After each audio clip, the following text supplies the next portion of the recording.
So, question. What is temperature? Like, actually, what is it? I mean, sure, temperature is the amount that particles of a substance are wiggling around, but how do you attach a number to that? When you measure the temperature of something with a thermometer, you get a precise number. What is that number? This is a rhetorical question. I will tell you what that number is, but just stay with me for a moment. You could define temperature experimentally. You could say that substance A is hotter than substance B if energy naturally flows from A into B when you place them next to each other. If the amount of energy flowing from A to B is the same as is flowing from B to A, then you say that they have the same temperature. That gives us an ordering of temperatures, but we still can't put numbers on anything. We could fix 0 to be the freezing point of water and 100 to be the boiling point, but how do we get everything in between? Well, ideally, temperature is related to the kinetic energy of all the particles making up a substance, the kinetic energy of particles spinning, moving around, springing against each other, etc. So let's define our temperature scale so that temperature is proportional to total internal energy, at least in generic circumstances, i.e. nothing is boiling or melting or exploding. That means we want the graph of temperature against energy to be a straight line, although that line might be different for different substances. Now temperature always has a numerical value, and finally our thermometers make sense. Once you have this experimental definition, you can do quite a lot with it. You can discover that for most substances in generic circumstances, temperature is also proportional to volume, and if you keep the volume constrained, then temperature becomes proportional to pressure. But all of these are experimental observations. You still don't know what temperature is. And before you say temperature is just internal energy, it's not. Different substances require different amounts of energy to heat up by the same amount. For instance, old thermometers used mercury. The amount of energy required to heat up a gram of mercury by 10 degrees Celsius is about 1.4 joules. To heat up the same mass of water by the same 10 degrees Celsius, you need 42 joules, 30 times as much energy. Even if you write down relationships between temperature and energy for every single substance individually, all of these values go out the window when things change phase. But there has to be an intrinsic numerical definition of temperature. There has to be a way to take the positions and momentums of all the particles making up a substance and compute the temperature. Otherwise, temperature wouldn't be a physical thing. And it took humanity a while to discover what this definition actually was. The idea that temperature is the result of tiny particles moving around and bumping into each other was suggested by people like Daniel Bernoulli and Mikhail Lomonosov in the mid-1700s, but it wasn't until the late 1800s that it was finally formalized by Boltzmann, Gibbs, Maxwell, and others. And honestly, I'm not surprised, because the actual definition of temperature is insane. Let's say a substance has a particular collection of macroscopic properties. It has a shape, a volume, V, a number of particles, N, and a total internal energy, U. I don't know why we use the letter U, but that's the standard. This collection of properties is called a macrostate. On the other hand, if we have a precise description of every single particle in the substance, then that's called a microstate. Here is how we define the temperature of a particular macrostate. Step 1. Find the number of microstates corresponding to the macrostate. That is, how many ways can I place n particles in a box with this shape and volume such that their total energy is equal to U? This quantity is called multiplicity, and we denote it by the Greek letter omega. Now, you might be thinking, surely there's infinitely many microstates. You can place any particle anywhere you want, so how can the multiplicity ever be finite?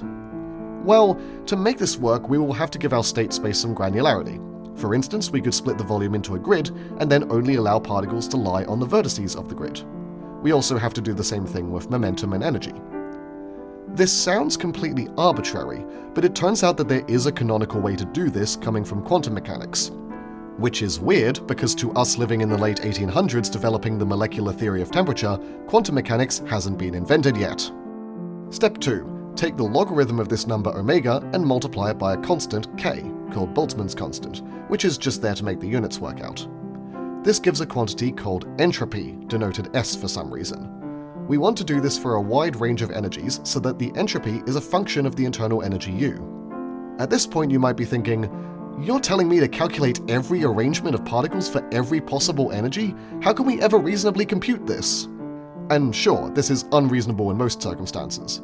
But what we will see is that for a very basic substance, a gas made up of single atoms, it is possible to write down a formula for entropy. This formula is called the Sackur-Tetrode equation, developed independently by Hugo Tetrode and Otto Sackur in 1912.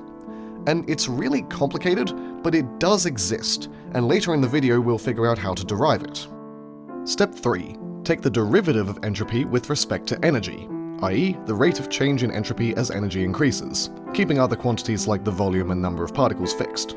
Take 1 divided by this value, and you get temperature. Ta-da! I'll explain why this makes sense in a moment, but first you might be thinking, if entropy is the logarithm of a number of arrangements of particles, then it's not continuous, it's a discrete quantity. How do you take a derivative of a discrete quantity? Well, you just kind of do. Even though everything is quantized, the quantization is so microscopic that we can very closely approximate entropy by a continuous function. This is a good time to mention that temperature and entropy only make sense when you're talking about a huge number of particles. They are statistical effects that emerge out of very complex systems. For the rest of this video, I want to do 2 things. First, I want to explain why this definition of temperature does actually make sense and matches our intuitive experimental approach.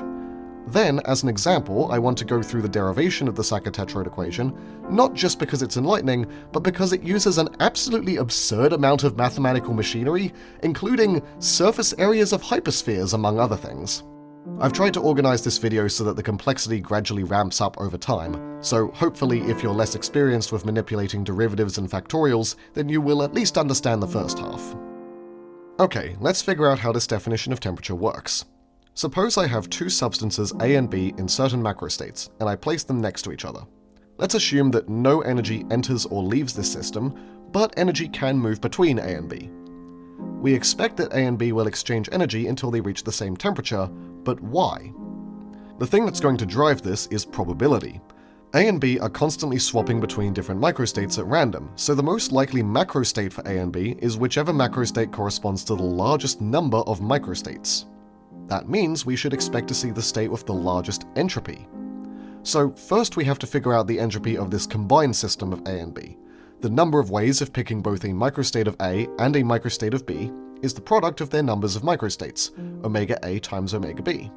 Since logarithms convert multiplication into addition, the total entropy of A and B together is the entropy of A, SA, plus the entropy of B, SB.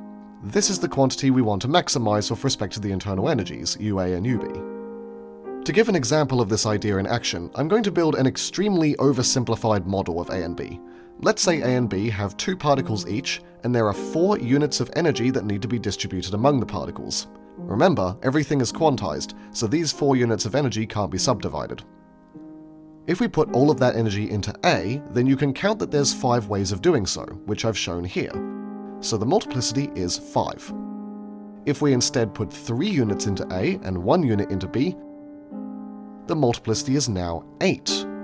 And if we spread the energy evenly between A and B, the multiplicity is 9. Doing the same thing for the remaining states, you can see that the most likely macrostate is the middle one, and that's exactly what we expect. If A and B have the same shape, size, and internal structure, then we should expect the energy to randomly end up evenly distributed between them. Now, there's still a chance that we end up with all of the energy on substance A, but if we increase the number of particles and units of energy, then this chance gets smaller and the peak in the middle gets sharper. This is the distribution of microstates for 10 particles and units of energy. And here it is for 100, and here it is for 1,000. For something like a glass of water, the number of particles is on the order of 1 septillion, 10 to the 24, many times larger than these examples. So in real life, this probabilistic effect is very strong. Okay, let's go back to the more general setting where A and B can be any substance. The total energy UA plus UB stays constant, so if we increase UA by some amount, then UB will decrease by the same amount. This means that as we change UA, the rate of change of the total entropy S is given by the derivative of SA with respect to UA minus the derivative of SB with respect to UB. Now, at some value of UA, there is a maximum entropy, and we know from calculus that at this point the derivative of S with respect to UA is 0. That means this expression is equal to 0, so UA and UB are in equilibrium exactly when dSA on dUA equals dSB on dUB. But remember that I defined temperature to be the reciprocal of this derivative, so in order for the entropy to be maximized, the temperature of A must equal the temperature of B. So if we leave this system for long enough that the microstates become completely randomized, then when we come back, we should expect A and B to have equal temperatures. That's the main property of temperature that we wanted. I should note here that other factors like volume can affect entropy as well, but conventionally we keep those fixed when defining temperature. I'll say more on this towards the end of the video. The other main property that we wanted was for temperature to be proportional to energy in generic circumstances. Let's check if this is true for the oversimplified model I described earlier. If a substance has only two particles, then we can draw all of its possible microstates on a graph like this. The x-coordinate of a state is the amount of energy in the first particle, and the y-coordinate is the amount of energy in the second particle. Since the total energy is the sum of these coordinates, the microstates which have total energy u lie along this diagonal line. In this example, u is 7, and the number of points on this line is 8, and more generally the multiplicity will always be u plus 1 for any value of u. What happens if we have three particles? Well, then we have a three-dimensional state space, and the microstates corresponding to a total energy of u lie on this triangle. Now, I can't be bothered to figure out the exact area of this triangle, but because it's a two-dimensional shape, we know that the number of states on this triangle is u squared times some constant plus some smaller factors. If u is very large, then these smaller factors are negligible in comparison to u squared. What about four particles? Well, then we get to four-dimensional space and things get harder to draw, but we know that the number of microstates corresponding to the macrostate u should look something like u cubed times a constant plus some smaller factors. And more generally, if there are n particles, then omega is roughly u to the n minus 1 times some function of n, which I'll call f. Now, if n is on the order of 1 septillion, then it doesn't really matter whether we use n or n minus 1, so the multiplicity is approximately fn times u to the n. Now we take the logarithm to get entropy, giving n times log u plus log fn. When we take the derivative, log u becomes 1 over u, and the f term disappears because it's independent of u. Thus, 1 over T equals Kn over U. So the temperature is U over Kn. Hey look, temperature is just energy per particle. That seems pretty reasonable. This is of course assuming we're using Kelvin, where 0 Kelvin is absolute zero, and then this constant K is responsible for converting to Kelvin. So for this model, our definition of temperature gives a very sensible result. But of course, this model is not very accurate. Real particles are far more complicated because they can store energy in many ways. However, what you can see from these calculations is that we didn't have to be very accurate at all. As long as the multiplicity looks something like a function of n times u to the power of n times a constant, then the temperature will always be proportional to energy, because this function disappears when we take the derivative. That being said, we would like to be able to derive things like heat capacity, the amount of energy needed to raise something by a certain temperature.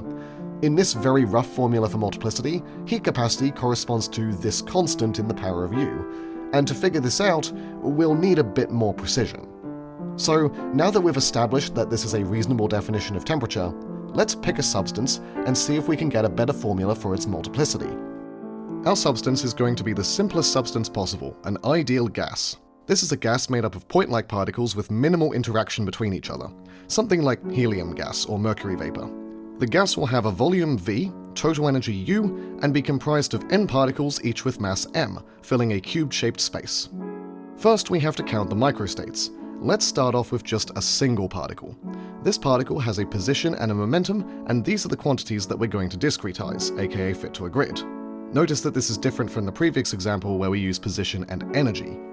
I'm going to write delta x for the distance between position states in the x direction, and similarly with delta y and delta z in the y and z directions.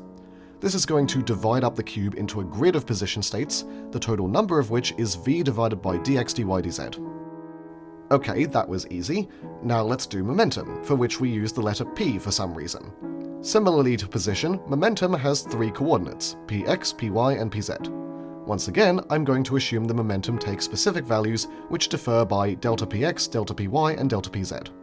We need to place the momentum of this particle somewhere in this three-dimensional state space, and we can do the same thing that we did with our previous model, find all the states which have total energy u, and count them. Kinetic energy is equal to the square of the magnitude of the momentum divided by twice the mass, so the states we're interested in lie on the surface of a sphere with radius equal to the square root of 2mu.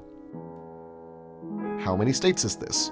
Well, we can approximate the number of states by computing the surface area of this sphere, which is 4 pi times the radius squared. We get a region with volume 8 pi mu, and then we divide this up into momentum states by dividing by delta px, delta py, and delta pz. Now, you might have some concerns with what we're doing here. For instance, if this is a surface area, why are we dividing this up as though it's a volume? And what happens if this spherical surface passes between the states and doesn't actually touch them? These issues can be resolved by looking at the scale of things. There's 3 different scales that we're working with. Firstly, there's the microscopic scale on which quantum stuff happens. For position, this is on the scale of nanometers, extremely small, and it's where we divide up the state space into discrete parts. Second, there's the minimum scale on which we can distinguish macroscopic parameters like energy and volume. In terms of length, this is on the order of micrometers to millimeters, still tiny, but several orders of magnitude larger than the quantum scale. This is where we evaluate changes in energy and volume in order to take derivatives. And finally, there's the macroscopic scale, where we have total energy and volume, which is several orders of magnitude larger again. So when I draw this spherical surface of momentum states, we should think of it as having a thickness. Since we're eventually going to be taking a derivative, the exact thickness is not really relevant as long as it's small enough for the derivative to be precise. But the thickness is on this intermediate scale, which is thousands of times bigger than the microscopic scale where the momentum states live. This means that if we sweep across different energies, we do cover every single momentum state without ever falling between the gaps. The formal way to say this is that if we integrate over a range of energies, we get the volume of this sphere, which is approximately the number of states inside it. So we're not undercounting or overcounting, and everything works. Okay, putting the volume and momentum states together, the total number of microstates looks like this. And I'm going to arrange the denominator so that delta x and delta px are paired together. Hey, this looks like Heisenberg's uncertainty principle. That's right, we're using Heisenberg's uncertainty principle to compute temperature. Let me explain. When you measure a quantum state, there are multiple possible values you can get. The variance of this measurement is sometimes called uncertainty, and in some situations there are bounds on this uncertainty. Position and momentum have a peculiar relationship where if a state has a small variance in position, so its position is known with a lot of certainty, then it has a large variance in its momentum, and vice versa. Formally, the product of the variances is at least h over 4 pi, where h is Planck's constant, about 6.6 times 10 to the minus 34 kilogram meters squared per second. Now, this doesn't tell us the exact value of delta x times delta px for our microstate counting, but we do know it's something on the order of Planck's constant. And actually, there's reason to believe that it's exactly Planck's constant. You see, it was known at the start of the 1900s that Planck's constant was the ratio between the frequency and energy of a photon, a particle of light. Around 1924, it was proposed by Louis de Broglie that other particles should have a similar relationship between their momentum and the wavelength of their position state, and this matched experiments regarding electron orbitals. So it does kind of make sense that when we're dividing up our state space, this fundamental domain of delta x delta px should be Planck's constant. This is what Otto Sackur and Sackur-Tetrode guessed when developing their model of entropy, and what they found was that this matched experiments surprisingly well.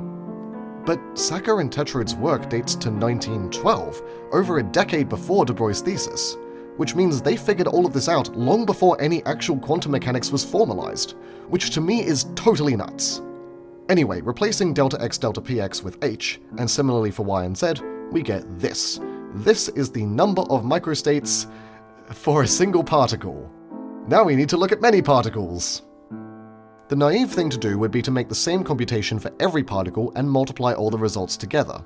This works for position, but it doesn't work for momentum. Remember that momentum determines energy, and we need the total energy to equal U, not the energy of each individual particle. The total energy times 2m is the sum of the squares of the momentum coordinates of every particle. For a single particle, this gave a sphere in a 3-dimensional state space, but for n particles, we get a hypersphere in 3n-dimensional space. So the question is, what is the surface area of a high-dimensional hypersphere? This is just something that we can look up because other mathematicians have done the work for us. The surface area of an n-dimensional hypersphere is 2 pi to the n over 2 divided by n over 2 minus 1 factorial times the radius to the power of n minus 1. This factorial symbol is assuming n is even, but for our circumstances n is massive, so this assumption doesn't really matter. Now, we want a 3n-dimensional hypersphere with radius square root 2mu, so let's plug these numbers into the equation and then split up the surface area into momentum states by dividing by all the delta p's. This gives us our momentum states. Now multiply by the volume states, do the same Planck shenanigans as before, and we get that the total number of microstates at energy u is this. Actually, this is not quite right. If I take a microstate and I swap two particles, the microstate doesn't change because the particles are indistinguishable. If we think of particles as being quantum wave functions, then the combined wave function of two particles is the same regardless of how we order the particles. This means that for every microstate, we're overcounting it by a number of times equal to the number of permutations of these n particles. The number of such permutations is n factorial, so to get the actual number of microstates, we need to divide this quantity by n factorial.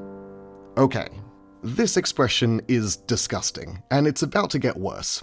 First, I'm going to clean it up a bit by removing this 2 and these minus 1s, and then balance it out with an extra factor. This factor is going to disappear a few steps from now because it's very small compared to everything else. To get the entropy, we need to take the logarithm and multiply by Boltzmann's constant. Logarithms convert multiplication into addition, so we can separate all of these terms. Now we need to deal with these factorials. Can we maybe replace them with something else, something that behaves nicely with the logarithm? Enter Stirling's approximation. Stirling's approximation is a very close approximation for the logarithm of the factorial function. Log n factorial is approximately n log n minus n. There's actually another more precise version of Stirling's approximation without the logarithm, which is truly bizarre. Why are we dividing by e? Why is there a square root 2 pi here? Much like the surface area of a hypersphere, I'm not going to explain where this comes from. You can find plenty of resources online explaining this in detail, but today we are physicists, and we are happy to utilize the results of mathematicians without care or concern. So let's apply Stirling's approximation to our factorials. Meanwhile, logarithms convert exponentiation into multiplication, so we can pull out these n and 3n over 2 powers. Okay, now we can start collecting things. These two logarithms both have an n out the front, so we can combine them, and these two have a 3n over 2, so we can combine them as well. We can add 3n over 2 to n to get 5n over 2, and now we just need to deal with this last term. Notice that while every other term is multiplied by n, this term just has a logarithm of n. If n is on the order of 1 septillion, like we've been assuming, then log n is about 50. Way smaller than 1 septillion. So this term is tiny compared to everything else, and we can just ignore it. And that's all the approximations we need to do. If you want to, you can move this 3 over 2 back into the logarithm and then factor out n and combine the logarithms to get a more compact expression. And we're done. This is the Sackur-Tetrode equation. It's a formula for the entropy of an ideal gas with n particles, total energy U, and filling a volume V. Now we can finally use it to compute the temperature of an ideal gas. That's what we were doing, right? First, notice that using properties of logarithms, I can write s as 3kn over 2 times the logarithm of u, plus a whole bunch of extra garbage that doesn't depend on u. When we take the derivative, all of this extra stuff vanishes, and log u becomes 1 over u, so the temperature is a nice round 2u over 3kn. So what does this actually tell us? Well, if we keep the volume fixed, the amount of energy needed to increase the temperature of this ideal gas by some amount delta T is 3kn over 2 times delta T. That means that the heat capacity of an ideal gas at a fixed volume is 3k over 2 per particle, or 3k Na over 2 per mole, where Na is Avogadro's constant. That comes out to 12.47 joules per mole per Kelvin. We can now check this against something like helium, and what do you know, it's spot on. The heat capacity of helium at constant volume is 12.47 joules per mole per Kelvin. A victory for statistical mechanics. Okay, some things to note about this result. Firstly, a lot of gaseous substances behave similarly to an ideal gas, with the exception that their particles can store energy in more ways. For instance, diatomic gases like oxygen and nitrogen have molecules consisting of 2 atoms, and these can have rotational momentum.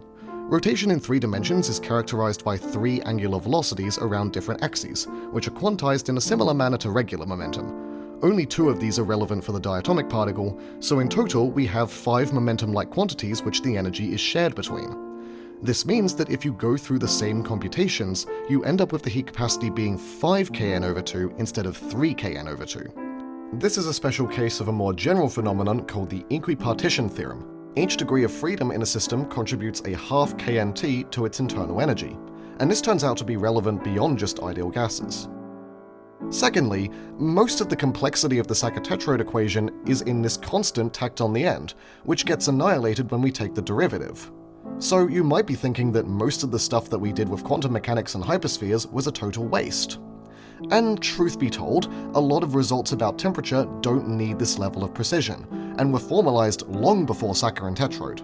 As we saw with our first attempt at modeling a substance, you can mess up your multiplicity calculations quite badly and still get the right temperature. Now, if we can experimentally measure temperature and internal energy, then we could try integrating to recover the entropy.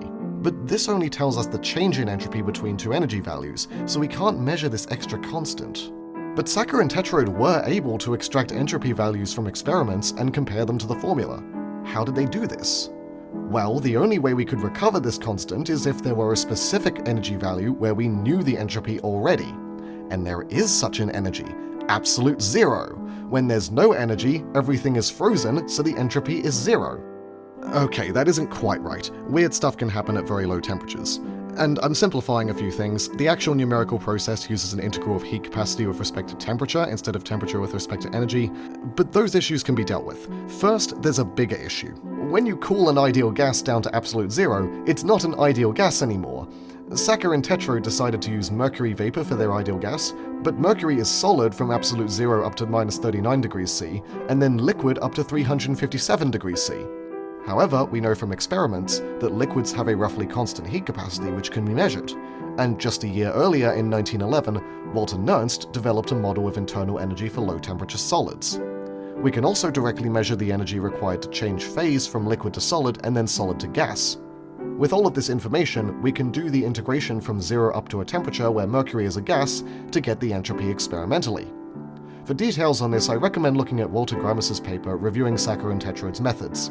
This is how they ended up confirming that Planck's constant appears in the equation. Another thing to note, if you go to check this heat capacity of helium yourself, you might find a different value of 20.79 joules per mole per Kelvin. This is the isobaric heat capacity, which is where the pressure is fixed but the volume can change. This would apply to, for example, heating something under consistent air pressure. What we computed was the isochoric heat capacity, where the volume is fixed. When we were taking the derivative, we assumed that V was constant, but if pressure is fixed and volume is allowed to change, then V is a function of U. So we need to figure out this function and then differentiate with respect to U in order to get temperature, right?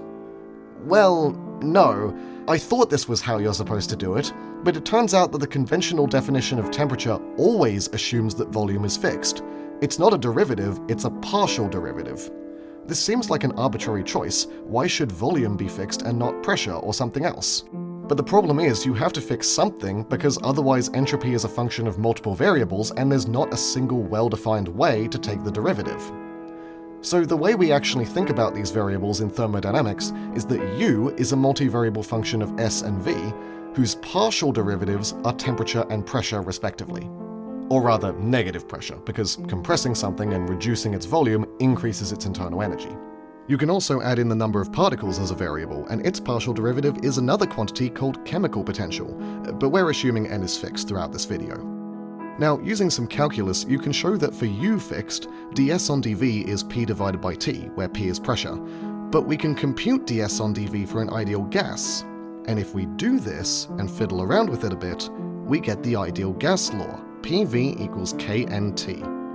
Maybe you've seen this as nRT, but that's just the same equation in different units. Anyway, now we can finally get the isobaric heat capacity. Rather than doing a bunch of calculus, let's just do this in two steps. First, we heat the substance under constant volume, requiring an amount of energy equal to the isochoric heat capacity times the change in temperature. Then we expand the substance adiabatically, i.e. without changing entropy, to the correct volume, supplying it with an amount of energy equal to the pressure times the change in volume. Normally we'd have to do an integral, but we can ignore that in the limit as the change in temperature goes to 0. Now PV equals KNT, so substituting this in, we get that the isobaric heat capacity is the isochoric heat capacity plus Kn. This comes out to 5K over 2 per particle, or 20.79 joules per mole per Kelvin, like we expected. I want to mention that I also did the more complicated calculation using my previous wrong definition of temperature, and still got the correct result. I don't know why I got the correct result, but I've spent so long on this video and so much of that has been me getting confused over derivatives and partial derivatives that I just can't be bothered to get to the bottom of this. As an algebraist, multivariable calculus sucks, and the way physicists notate it sucks even more. There's also the question of why exactly du on dv is pressure. There's a thought experiment involving a piston pushing a gas, see for example this article by Joseph Mellor, but this doesn't explain why we need to take entropy to be constant when computing pressure, at least from the microscopic perspective. You see, thermodynamics has two different approaches. You can take a macroscopic approach and start with the two big laws of thermodynamics as your axioms, or you can take a microscopic approach and start with tiny particles bouncing around. This video focused heavily on the microscopic approach, which makes some concepts like entropy more transparent, but makes other concepts like partitioning of energy into heat and non-heat more opaque. Finally, if you want to do a similar analysis to other types of substances, then the underlying ideas are the same. Count the microstates, take the logarithm, and differentiate. In fact, the versatility of the concept of macrostates and microstates lets you build theories of entropy and temperature for seemingly unrelated things, like information theory for computers and communication systems. However, it should be apparent that computing the microstate multiplicities for any substance other than an ideal gas is extremely difficult. Applying the methods of statistical mechanics to solids requires a huge amount of theory on crystal structures, and liquids are even worse. The point is, if something exists, then you can almost certainly find a precise definition for it. It's just that the precise definition might suck to work with. Hopefully I've illustrated that with this abysmal equation. Oh, and by the way, the units of entropy are energy divided by temperature, so joules per Kelvin. Pretty nonsensical, especially since it's somehow almost the same units as heat capacity despite being a completely different thing. But frankly, as far as units go, I've seen worse.